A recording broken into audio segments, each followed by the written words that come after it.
नमस्कार भाइयों, Indian farming technical channel में आपका एक बार फिर से स्वागत है। तो दोस्तों, आज की इस वीडियो में आपको ऐसे किसान भाई से मिलाने जा रहे हैं जिनके पिताजी का बचपन में देहांत हो गया। बचपन में देहांत होने के बाद में इन्होंने हिम्मत नहीं आ रही, मेहनत मजदूरी करके अपनी पढ़ाई पूरी करी। इसके बाद इन्होंने इंजीनियरिंग की पढ़ाई भी पूरी करी। यहीं तक इन्हीं इनकी जो माता जी थी, उन्होंने भी दूसरे घर में जाके काम किया और अपने बच्चों का लालन पालन किया। दोस्तों, एक समय ऐसा भी आया जब ये 3 लाख की जॉब छोड़कर इन्होंने बकरी पालन शुरू करा। दोस्तों, अगर आज इनकी इनकम की बात करें तो साल का 2 से ढाई करोड़ रुपए बकरी पालन से कमाते हैं।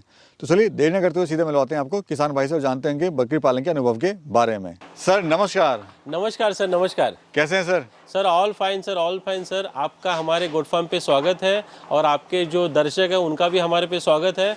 आप दिल्ली से इतनी दूर हमारा गोट फार्म शूट करने के लिए आए, उसके लिए आपका बहुत बहुत शुक्रिया। आप पिछले 8 महीने पहले भी आए थे और 8-10 महीने पहले आने के कारण हमारा जो गोट फार्म का नाम है वो जम्मू कश्मीर से लेके मध्य प्रदेश, राजस्थान, उत्तर प्रदेश, बिहार सब जगह पे हमारा नाम पहुंचा है सर। इसके लिए आपका और आपके दर्शकों का बहुत बहुत आभारी हूँ। थोड़ा सा अपना और अपने फार्म का परिचय दीजिए सर। सर मेरा नाम नीलेश सावंत है। मेरे गोट फार्म का नाम नाथबोर गोट फार्म है और ये महाराष्ट्र में सिंधुदुर्ग ज़िले में स्थित है। हमने सर 2018 में हमने गोट फार्मिंग की शुरुआत की थी सर, और उससे पहले हम लोग जो लोकल फार्म इसमें बकरियों में काम करते थे और 2019 से हम लोग अफ्रीकन बोर में काम कर रहे हैं। सर एजुकेशन के बारे में थोड़ा बताइए। आप बाई प्रोफेशनल इंजीनियर हैं, हाँ थोड़ा एजुकेशन बैकग्राउंड भी बताइए। सर, बाय प्रोफेशन में इलेक्ट्रिकल इंजीनियर हूँ जी। मैंने 17 साल मैंने आउट ऑफ कंट्री काम किया है। अलग अलग देशों में काम किया है, जैसे मिडल ईस्ट में काम किया, यूरोप में काम किया है, अफ्रीकन कंट्रीज़ में काम किया है और उसके बाद मैं अफ्रीकन गोट फार्मिंग में कर रहा हूँ सर। तो सर ये बताइए कि बकरी पालन में आपको कैसे आना हुआ? आप एक बाई प्रोफेशनल इंजीनियर हैं, इंजीनियर गांव में है कि यहाँ पे बकरी पालन कर रहा है सर? सर बाय एजुकेशन तो मैं इलेक्ट्रिकल इंजीनियर हूँ सर। मैंने 16-17 साल अलग अलग देशों में काम किया है, out of countries, middle east, Europe, America में काम किया है। पर बचपन से ही मुझे सर ये जो मेरा गांव है कोंकण, इससे बहुत लगाव था। मेरे माँ बाप बचपन यही रहे थे तो उसके साथ उन्होंने हमको भी यहाँ पे लगाव लिया। तो सर हमारे पिताजी सर बहुत बचपन में ही चले गए और उसके बाद मेरी माँ ने बहुत सफ़र किया है पूरे लाइफ में। उन्होंने घर घर काम किया है, अलग अलग जगहों पे काम करके मुझे और मेरे भाई को बढ़ाया और वो स्ट्रगल करके सर हम लोग ऊपर आए हैं। और मेरी माँ का सपना था कि हम लोग गांव में जाके रहे और कुछ वहाँ पे करें। तो मैंने मेरी माँ का सपना पूरा करने के लिए गाँव में आया हूँ और गाँव में रहता हूँ और यहाँ पर गोट फार्मिंग करता हूँ, जो वहाँ पर बहुत टफ है। सर अगर संघर्ष की बात करें, जैसे आपने कहा कि आपकी जो माता थी वो घर घर जाके काम करती थी, आपने भी न्यूज़पेपर सेल करा है।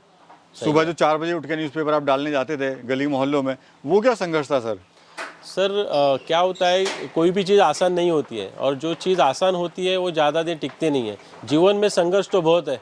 आप देखोगे कि एक हिरन जो है वो घास खाने के लिए दौड़ता है, संघर्ष करता है, और जो चीता है उसको मारने के लिए दौड़ता है, वो भी संघर्ष करता है।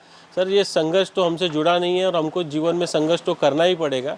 तो ये ऐसा था कि हमारे जब मैं 6ठी क्लास में वगैरह था तभी हमारे पिताजी के देहांत हो गया। उसके बाद हमारी माता जो है उन्होंने मुझे और मेरे भाई को पाला है, बड़ा किया। उन्होंने घर में काम किया है और उन्होंने हमको अच्छी शिक्षा दी।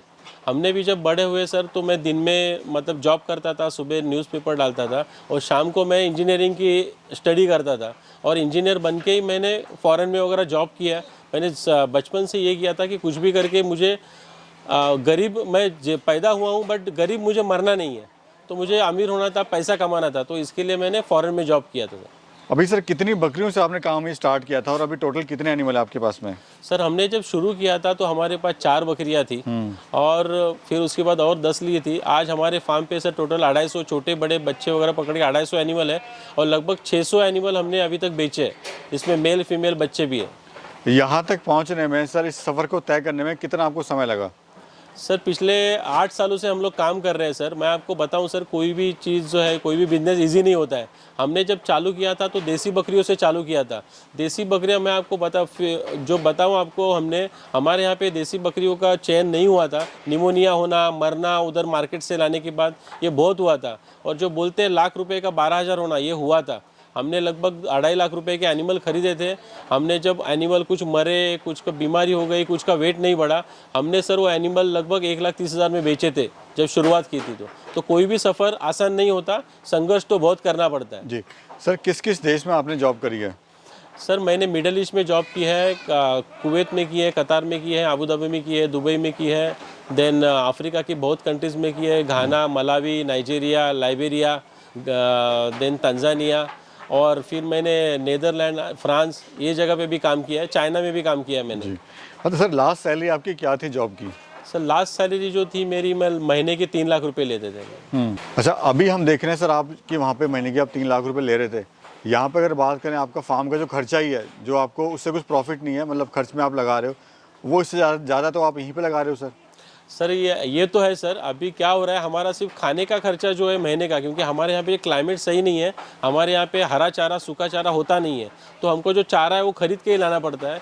जो चारे का खर्चा जो है हमारा 250 एनिमल का, वही सर हमारा महीने का 3.5 लाख रुपए तक का है। और जो सैलरी वगैरह है वो सब 1.5 लाख की, मतलब हमको 4-4.5 लाख रुपये महीने का ऐसे ही खर्चा है। उसके ऊपर जो है वो हमारा ये होगा, आमदनी होगी। तो सर कैसा लग रहा है? एक तरफ वो सर, जॉब थी।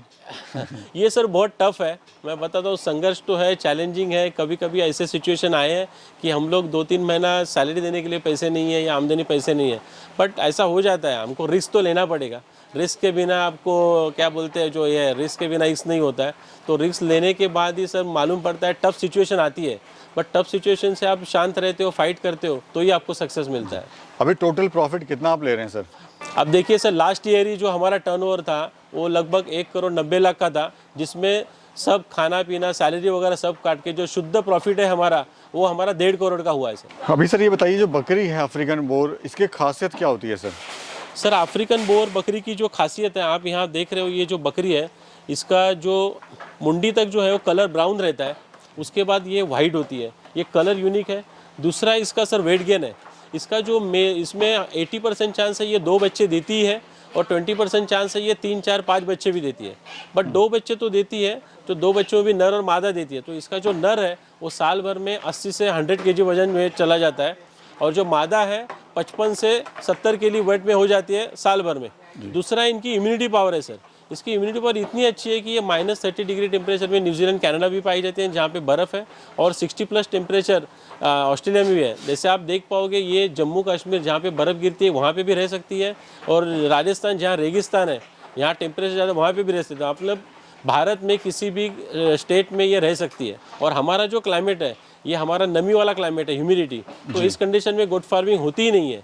उस कंडीशन में मेरे फार्म पे 250 एनिमल है। अब थोड़ा सर वेट गेन के बारे में बताइए। उसका 1 महीने का बच्चा है, वो कितने का होता है जब पैदा होता है, वो कितने का होता है, फिर 3 महीने बाद कितने का हो जाता है? सर अगर आपने मैनेजमेंट सही रखा है, अगर जो बकरी अभी प्रेग्नेंट है उसको आपने सही से खाना दिया है, वैक्सीनेशन किया है, डीवर्मिंग किया है, तो आने वाला बच्चा जो है वो पैदा होते ही, जो मेल बच्चा है वो 3.5 से लेकर 4.5 किलो तक का हो जाता है, पैदा होता है। और मादा जो बच्चा है वो 3 किलो से लेकर 4 किलो तक भी हो सकते हैं, उससे भी ज़्यादा भी हो सकता है, बट एवरेज वो है। और ये महीने भर में 10 से 12 किलो, 2 महीने में लगभग ये 17-18 किलो, 3 महीने में 22 से 25 किलो हो जाती है। अच्छा सर, ये इतनी महंगी क्यों बिकती है और कौन लोग हैं जो उसको खरीदते हैं? सर कोई भी चीज़ महंगी होने का कारण ये होता है डिमांड और सप्लाई। अगर इसका डिमांड ही ज़्यादा है और सप्लाई कम है, इसलिए इसकी जो कॉस्टिंग है बहुत ज़्यादा है। और डिमांड इसलिए ज़्यादा है क्योंकि इसकी इम्यूनिटी पावर बहुत अच्छी है। इम्यूनिटी पावर में ऐसे है कि ये बर्फ़ वाला जो देश है वहाँ पे भी रह लेते हैं -30 डिग्री टेम्परेचर में, और 60+ टेम्परेचर में भी रह लेगी जहाँ पे रेगिस्तान हो। और तीसरी बात है इसका किडिंग का, ये 2 बच्चे देती है 80%, और 20% चांस है 3, 4, 5 बच्चे भी देगी। सर अभी रेट की बात करें, मार्केट में क्या रेट चल रहा है सर इसका? सर मार्केट में अभी तो थोड़े से रेट कम हो चुके हैं क्योंकि क्वांटिटी बढ़ रही है। तो इसका जो मादा है वो 30,000 लेके शुरुआत होती है, और वो 50,000, 1 लाख, 2 लाख, 5 लाख तक भी जाती है। क्वालिटी पे डिपेंड रहता है। और जो नर बच्चा है वो 25,000 से लेके 2 लाख रुपए तक का भी हो सकता है, उसके भी क्वालिटी डिपेंड रहती है। अभी सर क्या है ना कि अगर कोई इसको शुरुआत करना चाहता है तो वो सेल कहाँ करेगा? सबसे बड़ा जो पॉइंट है उसके माइंड में ये आएगा कि भाई इसको बेचे कहाँ पर? सर ये बहुत अच्छा सवाल आपने पूछा है। तो किसी भाई को बेचना है तो बिजनेस चालू करने से पहले मुझे एनिमल बेचना का है वही देखना पड़ेगा। अगर देखिए, आप अगर बेचना चाहते हो तो आजकल सोशल मीडिया प्लेटफॉर्म अवेलेबल है। आपका फेसबुक है, फेसबुक पे मार्केटिंग कर सकते हो, व्हाट्सअप मार्केटिंग, यूट्यूब पे मार्केटिंग कर सकते हो। और अगर कोई किसान हमारे नाथ बोर गोट फार्म से अगर जुड़ना चाहता है तो हमारे पास एक कंसेप्ट है कॉन्ट्रैक्ट फार्मिंग का। उसके तहत कोई भी किसान अगर हमसे बकरियां लेता है तो उन बकरियों के बच्चे जो है हम लोग ही उनसे खरीदते हैं। मतलब आज मैंने किसी फार्मर को बकरी दी तो वो बकरी जब तक जीवित है उसके जितने बच्चे होंगे हम लोग ही खरीदेंगे, ऐसा हम लोग उनके साथ एग्रीमेंट ही करते हैं। सर हमारा प्लानिंग ये है कि और 5 साल के बाद हमको एक स्लॉटर हाउस लगाना है। स्लॉटर हाउस में इन्वेस्टमेंट बहुत रहा है 2-3 करोड़ का, और हमारा उसमें प्लान है कि हर महीने हम वहाँ पे 2000 से 3000 एनिमल का स्लॉट करें, कटिंग करें, और हमको उनको एक्सपोर्ट करना है। तो उस एक्सपोर्ट के लिए अगर मुझे 2000 या 3000 के एनिमल हर महीने चाहिए तो मुझे 10,000 से 20,000 एनिमल मुझे बकरियां चाहिए जो हर बार बच्चे दे। तो ये मैं अकेले नहीं कर सकता। तो आपके ज़रिए मैं किसान भाइयों से प्रार्थना करता हूँ कि आप हमारे साथ जुड़िए। अगर इतनी फीमेल होंगी बाहर तो ही मुझे स्लॉटर के लिए मेल और फीमेल मिलेंगी, और वो हमारे साथ जुड़े, हमारे साथ कॉन्ट्रैक्ट फार्मिंग करें। उसमें उनका भी फ़ायदा है और हमारा भी फ़ायदा है। टोटल सर कितना एरिया पूरे फार्म का, और क्या कॉस्ट आई थी इसको बनाने में? सर ये जो पूरा एरिया जो हमारा 12 एकड़ का जो फार्म हमने बनाया है वो लगभग 10,000 स्क्वायर फीट का फार्म है अभी जो बना है वो। और सर इसमें जो लागत आई जो टोटल इसको वो हमारी 55 लाख रुपीज़ आई है सिर्फ इंफ्रास्ट्रक्चर में। जी जी। अगर कोई 10 बकरी से काम शुरू करना चाहता है तो इन्वेस्टमेंट कितना आएगा, कैसे प्रॉफिट ले सकता है? सर ये बहुत अच्छा सवाल है सर, क्योंकि लोग ये यहाँ पे गलती करते हैं सर। गोट फार्मिंग में जब शेड बनाते हो, ये शेड इंफ्रास्ट्रक्चर है, और इंफ्रास्ट्रक्चर जो है वो डेड इन्वेस्टमेंट है। तो डेड इन्वेस्टमेंट में पैसा ना डाले, जो इंफ्रास्ट्रक्चर है वो जो टोटल आप बकरियाँ लेने वाले हो उसका 10 से 15% होना चाहिए। मगर आपने 10 लाख रुपए के एनिमल लेते हो तो 1 से 1.5 लाख रुपए का गोट शेड होना चाहिए, और 10 लाख के एनिमल होने चाहिए। और 10 एनिमल 10+1 या 20+1 से ही चालू करो, क्योंकि ये लाइव स्टॉक है। आपको इसकी आदत होनी चाहिए। इसका बीमारी क्या होती है, डीवर्मिंग, वैक्सीनेशन, इसका डिलीवरी मतलब गाभन फीमेल जो है वो डिलीवरी होने का बच्चों का ख्याल रखना, ये सब मालूम होने के बाद आप फिर कितना भी बढ़ा सकते हो। जी सर, खाने में इनको क्या दे रहे हो, थोड़ा खाने के बारे में बताइए। सर खाने में ऐसा है सर कि इनको खाने में 3 प्रकार का चारा दिया जाता है। इनको सुबह जो है हम लोग पैलेट फीड देते हैं, जो मैंने आपको दिखाया, जो गोली पेंट होता है। उसके बाद हम लोग हरा चारा देते हैं। हरे चारे में हम लोग साइलेज देते हैं, क्योंकि हमारे यहाँ पे चारा होता नहीं है। ये सब सुबह 1 घंटे में हो जाता है, और शाम को 4 या 5 बजे हम लोग सूखा चारा देते हैं। सूखे चारे में हम लोग तूर भूसा, सोयाबीन भूसा यही देते हैं सर, मिक्स वाला। और दिन में कितनी बार फीड देते हैं सर आप? सर दिन में सिर्फ 3 बार देते हैं, और 2 घंटे में होता है, क्योंकि ये जो बकरी है ये चुगाली करने वाली है। तो चुगाली करने वाले बकरे उनको 8-8 घंटे का टाइम देना पड़ता है। तो सुबह हम लोग 8 बजे देते हैं पैलेट फीड, उसके आधे घंटे के बाद देते हैं हरा चारा, फिर हम लोग शाम तक कुछ देते नहीं है, सिर्फ 5 बजे हम लोग सूखा चारा देते हैं। पर डे फीड कॉस्ट क्या आ रही है sir? Sir per day fish cost जो है सर पर बकरी सर 50 रुपये आती है। महीने भर का हर बकरी का 1,500 रुपये का खर्चा है सर। जी जी। और प्रॉफिट सर कितना होता है एक? और सर ये बताइए प्रॉफिट कितना ले लेते हैं एक बकरी से साल में? सर साल में अगर हमारा यहाँ पे पूछोगे तो एक बकरी से हम लोग एवरेज 90,000 कमा लेते हैं सर। 10 बकरियों का सर आप हमारे साथ जुड़ोगे तो 10 बकरियों का 9 लाख रुपए तक का आपका इनकम हो सकता है। जी। अच्छा सर ये बताइए, आप तो लाखों रुपए कमा रहे हैं, करोड़ रुपए कमा रहे हैं, तो फार्म क्यों बंद हो जाता है? कहाँ पे चूक होती है फार्मर भाई से, क्या गलतियाँ करते हैं, और जो आप वो गलतियाँ नहीं कर रहे हैं और करोड़ रुपए लाखों रुपए आप इससे कमा रहे हैं? सर ये बहुत अच्छा दूसरा इम्पोर्टेंट सवाल पूछा है। सर क्या करते हैं लोग, जो यूट्यूब पे जो सक्सेसफुल जो यूट्यूबर है, सक्सेसफुल फार्मर है, उसको देख के फार्म चालू करते हैं, और वो उसमें गलतियाँ क्या करते हैं, पहले तो वो इंफ्रास्ट्रक्चर पे इतना खर्चा करते हैं कि वो इंफ्रास्ट्रक्चर का खर्चा होना, और उसमें एनिमल जो रखते हैं वो बहुत सस्ता रखते हैं। तो एक तो आपका जो शेड बनाना उस पर कितना खर्चा किया आपने, जो दूसरी बात है आपने जो नस्ल रखी है वो कौन सी रखी है, उसका खर्चा मतलब उसका मार्केटिंग सेल कैसे हो रहा है। तो सबसे इम्पोर्टेंट है मार्केटिंग सेल कहाँ हो रहा है, या मुझे कोई मार्केटिंग सेल करके दे रहा है क्या। जैसे कोई आपका वो बोल रहा है कि मैं आपका प्रोडक्ट खरीदूंगा, जैसे हम लोग किसानों से बोल रहे हैं कि आप हमसे ही लो, हम लोग आपसे खरीदेंगे, तो ये देखना पड़ेगा। और सबसे आखिर में सभी किसानों से मेरी ये विनती है कि आप ऐसा मत सोचिए कि 2 या 4 महीने में आप अमीर बनोगे। कोई भी बिजनेस हो सर उसमें 2 साल 3 साल लगता है, संघर्ष करना पड़ता है, बहुत चैलेंजेस आते हैं, उसके बाद ही कौन सा बिजनेस सक्सेसफुल होता है। अगर आपको तुरंत अमीर होना है तो सर गोट फार्मिंग मत कीजिए, कोई भी बिजनेस मत कीजिए। बहुत बहुत शुक्रिया सर, और बहुत बहुत धन्यवाद। आपने बहुत अच्छी जानकारी दी हमारे किसान भाइयों को, उसके लिए आपका बहुत बहुत धन्यवाद सर। सर आपका भी बहुत बहुत शुक्रिया, और आपके दर्शकों का भी बहुत बहुत शुक्रिया, धन्यवाद।